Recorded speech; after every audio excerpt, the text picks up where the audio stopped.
प्रधानमंत्री नरेंद्र मोदी ने द्वारका रैली में कांग्रेस और विपक्षी गठबंधन पर जोरदार हमला बोला है और इस तमाम मसलों पर बातचीत करने के लिए इस वक्त हमारे साथ हैं दिल्ली बीजेपी अध्यक्ष वीरेंद्र सचदेवा।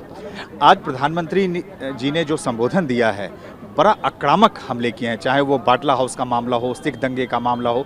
एक तरफ विपक्ष पे भी जोरदार हमला किया और जो दिल्ली में जो उन्होंने कार्य किए हैं उसका भी उल्लेख किया। क्या मकसद था और कितना इसका लगता है आपके लोगों पे अपील है? उन्होंने इंडी गठबंधन के काले कारनामों का सीधा सीधा बताया है कि कैसे दिल्ली की जनता को इन्होंने लूटा है, और साथ ही उन्होंने आज द्वारका के इस मंच से संदेश दे दिया है कि जितने भी कट्टर भ्रष्टाचारी हैं, एक एक पाई उनको लौटानी पड़ेगी, एक एक पैसे का उनको हिसाब देना पड़ेगा।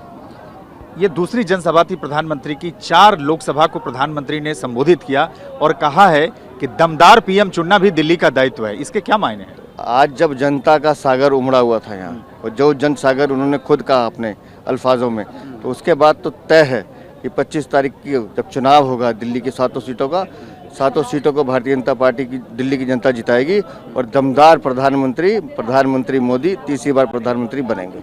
14 में 7-0, 19 में 7 सीटें, 24 में क्या उम्मीद लग रही है? 24 में भी 7-0 है। और आज की सभा के बाद मैंने उस दिन भी कहा था जब जमुना पार में, और आज भी कह रहा हूँ, माननीय मोदी जी का जब जब संबोधन दिल्ली की जनता को मिला है, दिल्ली की जनता में ऊर्जा का संचार हुआ, और आप देखिएगा दिल्ली 7 सीटों के भारतीय जनता पार्टी रिकॉर्ड तोड़ेगी। 25 मई को प्रधानमंत्री की इस रैली और जो उन्होंने अपील की है दिल्ली के लोगों से, उस अपील का असर दिखेगा?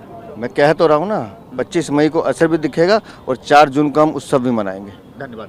ये थे दिल्ली बीजेपी अध्यक्ष वीरेंद्र सचदेवा और इनका साफ तौर से कहना है कि जिस तरह से आज प्रधानमंत्री ने दिल्ली के लोगों में जोश भरा है, इसका सीधा सीधा असर दिल्ली के चुनावों पर होगा और मुझे पूरी उम्मीद है कि दिल्ली में बीजेपी जीत की हैट्रिक लगाएगी। ब्रिजेश गजेंद्र के साथ सुमंत कुमार, TV9 भारतवर्ष, दिल्ली।